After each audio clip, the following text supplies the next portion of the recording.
friends, welcome to KC classes. Today we will study Introduction to Accountancy. This is chapter 1 for class 11th. This chapter gives you the brief discussion about what accountancy actually means. History of the accountancy deals with around 400 BC. It was first discovered by the Egyptians in 4000 BC. Then it was seen in the Greece culture. China also used to maintain its accounts in 2000 BC back that time. India saw its use in the 23rd century in Chandragupta Maurya's era when Kautilya wrote a book named as Arthashastra. However, first double entry bookkeeping was seen by the France, which is followed till now date, and the debit and credit terms that was used in the France are still now used. Definition of accounting. What is the formal definition of accounting? Accounting का असली मतलब क्या है एक word के सिवा?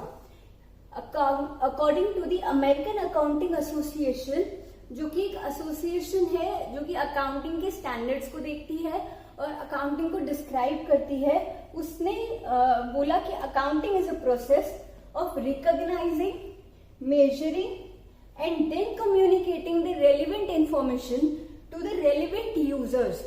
That means that first you have to recognize any event, then you have to measure the event, then you have to record it and then communicate it to the relevant users. Then what is the nature of accounting? To understand the nature of accounting, we need to understand these 4 points. What is an economic event? How do we identify, measure, record and communicate the information? And then organization. What do you mean by an organization here? Interested users of information. Who all are the users of the information provided by this accountancy? Then what is an economic event? The accountancy records any transaction that occurs due to an economic event. Economic event is the happening of the consequences in a business organization which consists of transactions which are measurable in monetary terms. Monetary terms एक बहुत ही important term है in accountancy because nothing which cannot be convertible into monetary terms will be recorded in accountancy. Now, what can be the types of economic event? Economic event कहीं पे भी occur हो सकते हैं. It can be external, it can be internal. When it occurs outside the firm and between the firm, that is, you are a firm and you are dealing with an outsider, that will be termed as an external event, such as paying rent, paying transportation of machinery. Then we have an internal event. Internal event is between two departments, between two subsidiaries or a main company and a subsidiary. Then we have, next point is identification, measurement, recording and communication. What transaction will you record? That needs to be seen. Accounting involves observing all types of transactions. Transaction can be appointment of a new CEO and purchasing of goods for this resale. These two are both transactions, but only one can be recorded among them. Now you see, it needs observation in accordance to what it records, whether it can be converted into money terms or not. एक event होता है, आप check करेंगे कि वो event को monetary terms में आप कन्वर्ट कर सकते हो, तो आप उसको रिकॉर्ड करेंगे. अगर वो मॉनेटरी टर्म्स में कन्वर्ट नहीं हो सकती है तो आप उसको रिकॉर्ड नहीं करेंगे. Then comes communication. आपको कौन सी इंफॉर्मेशन किसको कम्युनिकेट करनी है वो भी देखना होगा. जैसे कि शेयर होल्डर्स की डिमांड अलग टाइप की इंफॉर्मेशन की होती है, इंटरनल मैनेजमेंट को अलग टाइप की इंफॉर्मेशन चाहिए और राइट टाइम पे चाहिए, तो आप उस अकॉर्डिंग वो कम्युनिकेशन या वो इंफॉर्मेशन आप डिलीवर करेंगे. बेसिकली यहाँ पे 2 टाइप ऑफ यूजर्स होते हैं जिनको ये कम्युनिकेट करनी होती है information, external and internal. Internal is obviously the management. External is the creditors, debtors or other stakeholders. Now what do you mean by an organization? आप जिस चीज के लिए रिकॉर्ड कर रहे हैं, आप पूरी एक एंटिटी के बारे में एक इंफॉर्मेशन रिकॉर्ड कर रहे हैं. अब वो एंटिटी में भी प्रॉफिट मेकिंग हो सकती है या वो एक सोशल पर्पस के लिए बनाई गई हो सकती है, नॉन प्रॉफिट हो सकती है. वो एक बहुत छोटे स्केल पे भी ऑपरेट कर सकती है और वो लार्ज स्केल पे भी ऑपरेट कर सकती है. वो एक सोल ओनरशिप भी हो सकती है, पार्टनरशिप भी हो सकती है और एनी एसोसिएशन ऑफ पर्संस भी हो सकती है. Then we have interested users of information. हमने पीछे भी ये पॉइंट डिस्कस किया था. अब ये पॉइंट है कि दो टाइप के आपके पास यूजर्स होते हैं. एक्सटर्नल यूजर्स होते हैं, इंटरनल यूजर्स होते हैं. स्टेक होल्डर्स, इन्वेस्टर्स, क्रेडिटर आपकी एक्सटर्नल यूजर्स होते हैं जो कि आपके पोटेंशियल इन्वेस्टर्स हैं. उनको इन्फॉर्मेशन चाहिएगी आपकी कंपनी के फाइनेंसेस के बारे में, जिससे कि वो फ्यूचर इन्वेस्टमेंट का डिसीजन बना सके कि उन्हें इन्वेस्ट करना है या अपने पैसे निकाल लेने हैं. इंटरनल यूजर्स ऑब्वियसली आपके मैनेजर्स होते हैं, आपके एम्प्लॉयज होते हैं कि वो अपनी खुद की परफॉर्मेंस को जज कर सके कि उन्होंने किस लेवल पे अच्छा किया और कहां कहां उनकी परफॉर्मेंस लैग कर गई. फिर आते हैं accounting as a source of information. आपको सोर्स ऑफ इंफॉर्मेशन कैसे एक्ट करती है ये अकाउंटिंग एक पूरा प्रोसेस फॉलो करती है. आप रिकॉर्ड करते हो ट्रांजेक्शन्स को, आप उनको स्टडी करते हो. हर लेवल अकाउंटिंग का, हर प्रोसेस अकाउंटिंग का एक नई इंफॉर्मेशन को जन्म देता है. दैट मीन्स आपकी इंटेलेक्ट एक्टिविटीज होती हैं अकाउंटिंग में. अब आप हर डिपार्टमेंट से इंफॉर्मेशन इकट्ठी करते हो, वो हर डिपार्टमेंट की इंफॉर्मेशन आपको अलग अलग नॉलेज दे रही होती है. इसके लिए आपने बेसिकली 3 बाइफिकेशंस में, ब्रांचेस में अकाउंटिंग को डिवाइड कर दिया है. That are financial accounting, cost accounting and management accounting. Financial accounting backward looking होती है. दैट मीन्स ये रिकॉर्ड रखती है सारी फाइनेंशियल ट्रांजेक्शन्स का जो पहले हो चुकी हैं और उन्हीं बेसिस पे फाइनेंशियल पोजीशन शो करने वाले डॉक्यूमेंट्स को बनाया जाता है. जैसे कि आपका P&L हो गया, बैलेंस शीट हो गया. ये डाटा पास्ट पीरियड से रिलेट करता है तो आप कुछ प्रिडिक्ट नहीं कर सकते इस डाटा को लेकर के. ये फाइनेंशियल साउंडनेस कितनी है कंपनी की वो बताता है कि आपने कैसा परफॉर्म किया है, आपको प्रॉफिट हुआ है, लॉस हुआ है. कॉस्ट अकाउंटिंग होती है जो भी आपने एक्सपेंडिचर इनकर किया अपने रेवेन्यू को पाने के लिए. उसमें आप कॉस्ट अकाउंटिंग देखते हैं कि आपको एक प्रोडक्ट को प्रोड्यूस करने में कितनी कॉस्ट पड़ी, उस कॉस्ट को आप कैसे कम कर सकते हैं और अगर कम नहीं हो रही है तो क्या उस प्रोडक्ट को आउटकास्ट कर देना है, बंद कर देना है. उन चीजों की डिसीजंस लेने के लिए आपको कॉस्ट अकाउंटिंग की जरूरत पड़ती है. फिर आती है मैनेजमेंट अकाउंटिंग. ये फॉरवर्ड लुकिंग इन नेचर होती है. इसके थ्रू मैनेजमेंट आगे के एक्शंस क्या लेने हैं, कहाँ कैपिटल इन्वेस्ट करना है, कौन से प्रोजेक्ट में इन्वेस्ट करना है, कौन सी मशीनरी बाय करनी है, या आगे जाकर के हमें कितने ह्यूमन रिसोर्स की जरूरत पड़ने वाली है, वो सब प्रेडिक्ट कर लेते हैं. अब आगे आता है अकाउंटिंग इंफॉर्मेशन के मेन एट्रीब्यूट्स क्या होते हैं. आप एक फाइनेंशियल डॉक्यूमेंट देखते हैं, उसके मेन फीचर्स क्या हैं, उसके मेन एट्रीब्यूट्स क्या है और क्या होने चाहिए. पहला तो सबसे मेन और सबसे ऑब्वियस है क्वांटिटेटिव इंफॉर्मेशन. जो भी आप इंफॉर्मेशन अकाउंटिंग प्रोसेस में लेते हैं वो क्वांटिटेटिव होती है. हालांकि क्वालिटेटिव इंफॉर्मेशन भी इंपॉर्टेंट है, पर आप सिर्फ रिकॉर्ड करते हैं क्वांटिटेटिव इंफॉर्मेशन. वो इंफॉर्मेशन रिलायबल होनी चाहिए. इसका मतलब उसको प्रूव करने के लिए कोई ना कोई एविडेंस होना चाहिए. जैसे कैश मेमो हो गए, जैसे वाउचर्स हो गए, ये सारी चीजें आपके अकाउंटिंग के डाटा को रिलायबल बनाती है. दैट मीन्स अगर कोई आगे आके क्वेश्चन करता है कि मुझे इस ट्रांजेक्शन में कोई डाउट है, तो आप उस ट्रांजेक्शन का मेमो निकाल करके उनको दिखा सकते हैं. रेलिवेंट होनी चाहिए. ऐसा नहीं हो सकता कि आप आज की इंफॉर्मेशन 10 साल बाद किसी को दिखा रहे हो. या पिछले 10 साल की इंफॉर्मेशन आप आज किसी को दिखा रहे हो, वो राइट पर्सन को दी जानी चाहिए, राइट टाइम पे दी जानी चाहिए और एकदम राइट फैक्चुअल इंफॉर्मेशन दी जानी चाहिए। उसको कहते हैं रेलिवेंट इंफॉर्मेशन। फिर आता है कंपेरेबल। आपकी इंफॉर्मेशन जो आपने दी है वो कंपेरेबल होनी चाहिए। जैसे कि आपने इस साल का बैलेंस शीट P&L अपना दिया इन्वेस्टर्स को स्टडी करने के लिए, तो वो कंपेयर कर पाए उसको पिछले साल से, या उसको कंपेयर कर पाए किसी और कंपनी की डाटा से। ऐसा इंफॉर्मेशन देना चाहिए, ना कि ऐसा जो कंपेरेबल ही ना हो, जो पूरी तरीके से नया हो या पूरी तरीके से नए रूल्स रेगुलेशन फॉर्मूला से बना हो। Understandable should be interpreted as given by the presenter।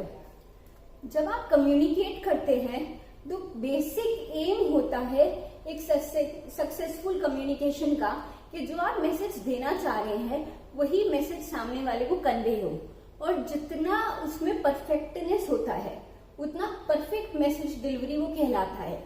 That is why अगर आपका इंफॉर्मेशन अंडरस्टैंडेबल है, सही टर्म्स में इंटरप्रेट हुआ है, तो वो एक सक्सेसफुल कम्युनिकेशन होगा। फिर आता है ऑब्जेक्टिव्स क्या है अकाउंटिंग के। मोटे मोटे 4 ऑब्जेक्टिव्स हैं अकाउंटिंग के। पहला ऑब्जेक्टिव हो गया कि आपके सारे बिजनेस ट्रांजैक्शंस को रिकॉर्ड करना। जो भी ट्रांजैक्शंस होती हैं, इंटरनल होती हैं, एक्सटर्नल होती हैं, उस सारी ट्रांजैक्शंस को रिकॉर्ड कर लेना उसका पहला ऑब्जेक्टिव है। दूसरा है आपको प्रॉफिट हुआ है या लॉस, उसको एसर्टेन करना।